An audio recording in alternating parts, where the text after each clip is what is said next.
kapuso, pinailawan na ang pinakamataas na Christmas tree sa buong bansa. Andito yan sa Tagum City, Davao del Norte. Mas tinaasan pa ang sukat ng Christmas tree na ito na nasa 231 feet mula sa 201 feet nung nakaraang taon. Nasa 6,000 ilaw naman ang nagniningning na may iba't ibang kulay. Karamihan sa mga palamuti ay carousel rides. Lumiliwanag rin ang mga hot air balloons. Ang disenyo naman ng star sa ibabaw ay Ferris wheel. Carnival kasi ang theme ngayong taon.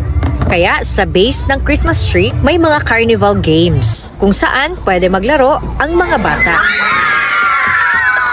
Nagtanghal din ang mga musicians ng Tagum City, kasama ang mga bata na nagmalaanghel. Kaya ngayon pa lang, ramdam na ang Kapaskuhan dito. Happy Holidays! Big Giant Holiday Tree! Mula rito sa Tagum City, Davao del Norte, ito si John D. Esteban ng GMA Regional TV 1 Mindanao para sa GMA Integrated News.